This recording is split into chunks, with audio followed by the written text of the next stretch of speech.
Kahit nagdadrive kumakain ng saging, sa kapal ng fog, parang si Lord kami ay kukunin. Kahit malayo ay susuyurin, tanggal yung stress sa ganda ng tanawin. Kumain kami ng prutas, yung energizer ko ang wagas nung nakarating. Masayang ungat, napatay, stupid.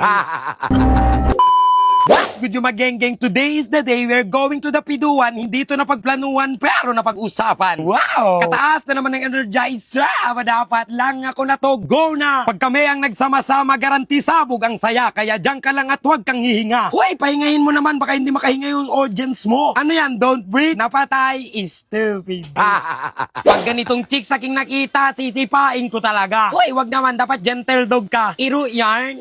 Uy, Aspin! Anong Aspin? Askal na pangit. Siyempre, nag-stop by muna kami para bumili ng mga pagkain at prutas para masustansya ang ating katawan dahil yun na ang puhunan sa pagbablog. O diba, komedyante na, advisor pa. Ano na tawag sa'yo niyan? E di comedalizer. Panghimagas yun ah. Appetizer yung tanga ka ba? Tama na muna ang kalokohan dahil pumunta muna tayo sa ating paroroonan. E di sige. At dahil nga hindi kaya ng isang one hand ko ang mag-video, pinabidyo ko na muna sa iba. Kung gusto nyo silang makilala, e di eto sila. What a discrimination. Stupid. Alam kong kanina nyo pa napapansin na magkasama kami ni Boya, Cody, Z, Monique at Spikey. Magka-rhymes yun ah. Gumana na naman ang pagka-Einstein ng utak ko ba? Grabe ka, bright. Einstein yan. Hindi ka nga marunong magbasa eh. Buhusan kaya kita ng tubig. Mambasa yun eh. Tanga talaga. Napartay. Stupid.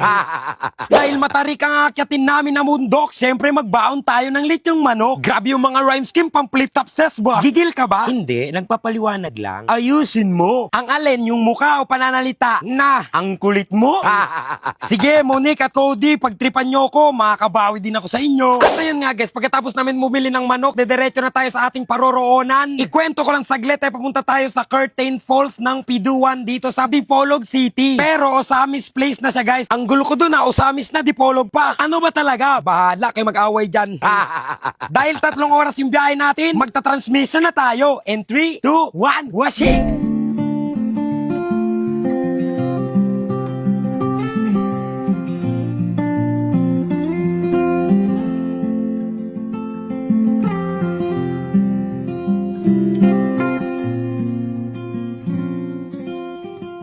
Wow! O diba napakanta rin kayo, dapat ganun din ang editing. May instrumentally and melody kasi masyado kang noisy. Huwag kasi puro trabaho at hassle ang inuuna. Sa reality tumakas, mag-relax at sarili na muna. Yung isang araw na pahinga lang ang iisipin at wala nang iba. Yung outing namin natuloy na, yung plano nyo, plano pa rin ba? Napatay. Stupid.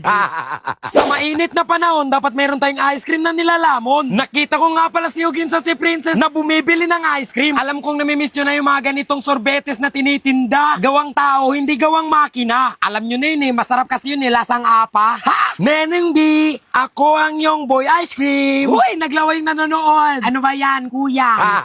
Siyempre, ginutom naman tayo. Dapat kakain muna tayo ng karne, manok, at saka mga prutas. Para busog yung tummy, pag-aakyat na tayo sa taas. Wala nang patumpik-tumpik, patara na agad. At siyempre, kailangan nating magsakay dito sa kanilang minivan kasi sa taas pa talaga yung Curtain Falls na tinatawag nila. Excited na ako, pero bagong lahat, alam kong nagagandahan kayo sa quality ng aking camera ngayon. At dahil to, sa J-Gadgets. Huwag kang mag-alala kasi affordable lang, may pre-owned at brand new. Meron silang Salmon, Skyro at Home Credit. Kaya basta iPhone sa J-Gadget. Advertise ba para makakwarta? Hirap na mahanap buhay, uy. Hoy sis, napag-aalataan ka. At pagkatating nga namin guys, nagulat ako kasi hindi na siya waterfalls. Meron na ditong tubig na water up. Ano yan? Hindi na siya London Bridge is falling down. Isa na siyang falling up. Ang gulo ko dun ha. Pero dito sa pupuntahan namin, hindi ka maguguluhan, magagandahan ka pa, marerelax ka pa kahit maraming tao. May rainbow ang aming mga water dito sa Curtain Falls ng Piduan, Misamis Places. Kaya kung ako sa inyo, ituloy nyo na yung plano nyo, wag puro drawing. Siyempre sa magtotropa, hindi talaga mawawala yung picture, kulitan, tawanan at kwentuhan. Bago pa ako mahuli, dito muna ako guys ha. Salamat sa inyo dahil nakakarating ako sa mga ganito lugar. Masayang ungas, basta may bagong palabas. Bye-bye!